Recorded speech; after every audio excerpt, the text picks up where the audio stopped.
joining us and thanks for your time. Not the results I'm sure that you were looking for. Give us a summary of what happened in the 90 minutes.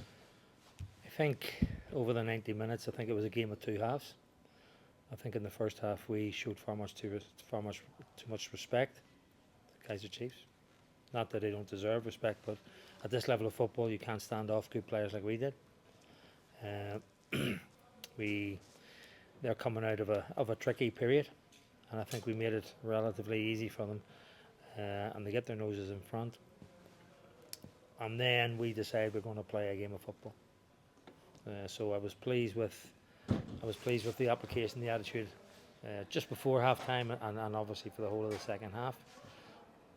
Could have been a different story if that one hadn't hit the crossbar and come back out, but such are the margins at this level of football, inches. We talked about it last week with the players, and that's what happened today.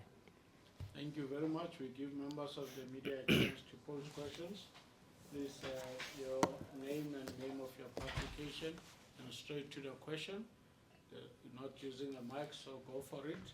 Coach, the game on Sunday, the Richards Bay game, that's obviously a proverbial 6-pointer. Many changes from today's approach, different. This was a beautiful playing service, which presumably you're not going to get. Yeah, look, listen, it's going to be a totally different game because the implications for both sides, really. I'd love to have gone there with at least a point because we would have kept the unbeaten run going. But I think we're going with a bit of confidence, to come here and score 2 goals, hit the crossbar like we did, and probably create another 2 or 3 half chances in the second half. There's enough positives out of the game to take so that we go there. We know it's going to be a massive task away from home. We know that they're going to dig in and work hard, but we certainly can't afford to start like we did tonight. Take it on. Yes, I'm not going to interrupt you. Coach, it's not every day you see a 17-year-old coming on and not just playing well, but also scoring and giving you hope like that. Yes.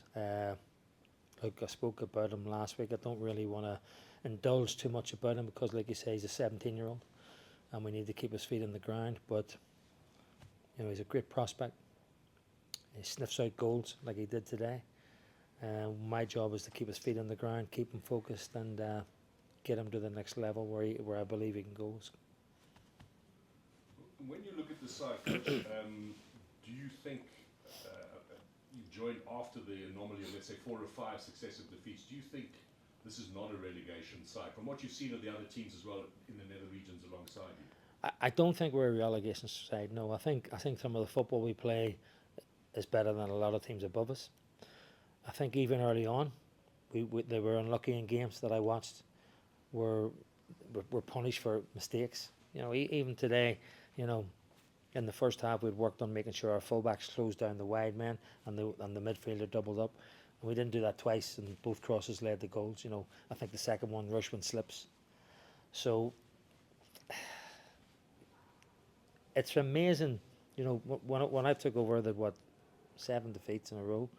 But yet the confidence within the group, the spirit within the group was strong. I work with them. Do we have deficiencies in our squad? Yes, we do. But are we the worst squad in the league? No, I don't think so. Coach, what is the thought process behind having 4 central midfielders? Because this team is like synonymous with wing play and pacey wingers. So what's the thought process behind this flat midfield?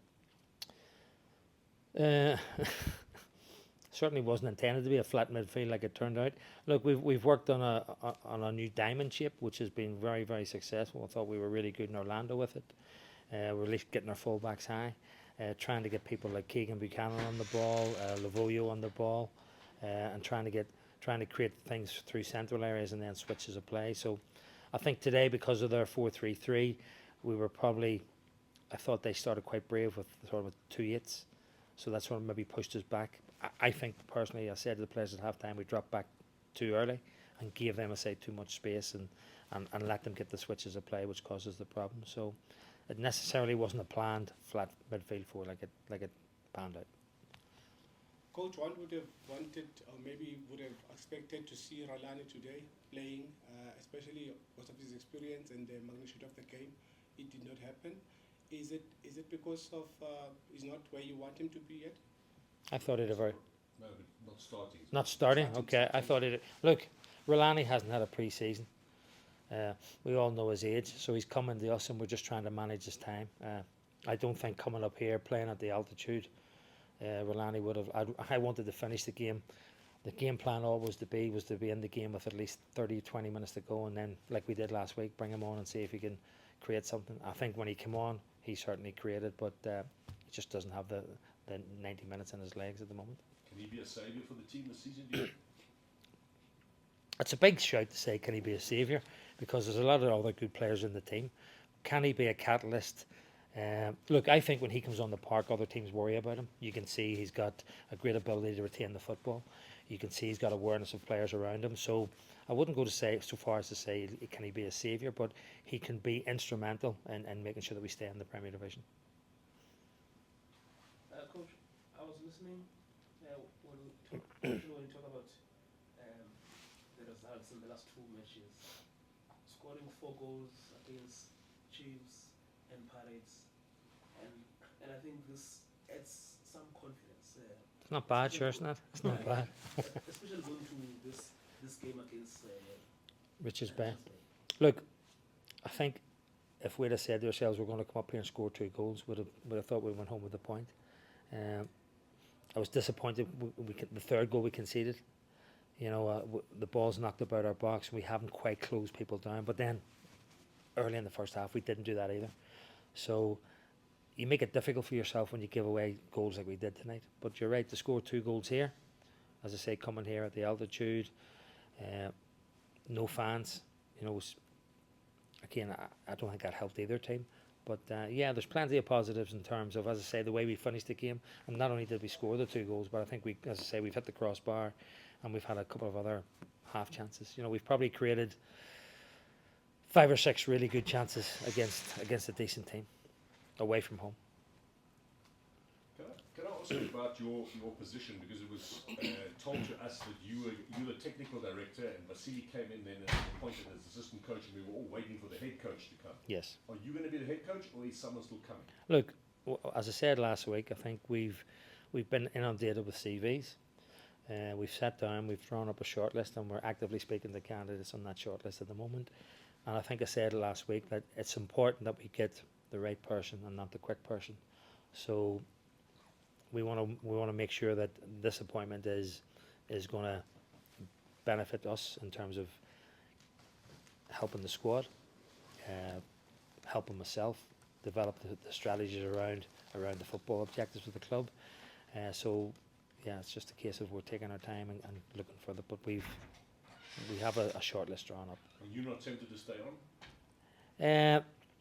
I think when I came here, I came for the job as technical director, because it's such a big project, and you know the club has been out of the Premier League for 5 years, so there's lots of work to be done to bring it back up to the standard that it was. You know. In fact, Coach, following on Matt's question, what kind of a coach are you looking for? A winning coach. Just ideally. I think we're looking for someone who, one, can work with a technical director, someone who's going to be able to try and get to play the football that we want to play, work and try and develop young players, which is, again, a big part of my role as well. And we've already done that with bringing Luke into the team.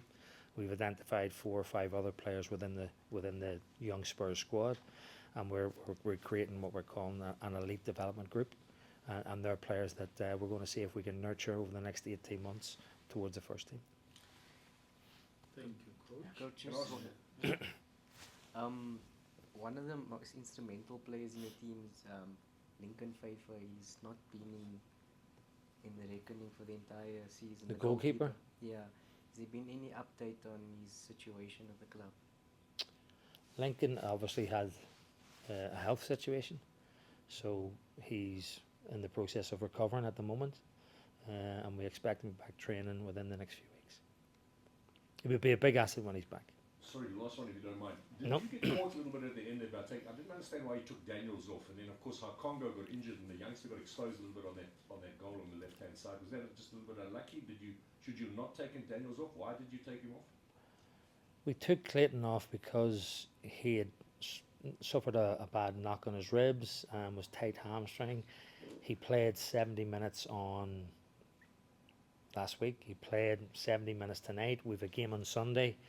I was really trying to protect him. Did it backfire in the end? Possibly.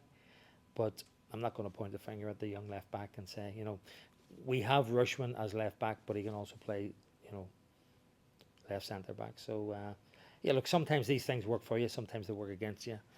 In my experience, I think all you can do is make the judgment as you see it at the time.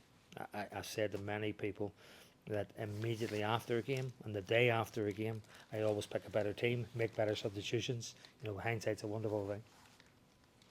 Thank you, everyone. And Thank you very much. Coach, Thank you. Pleasure. I will say,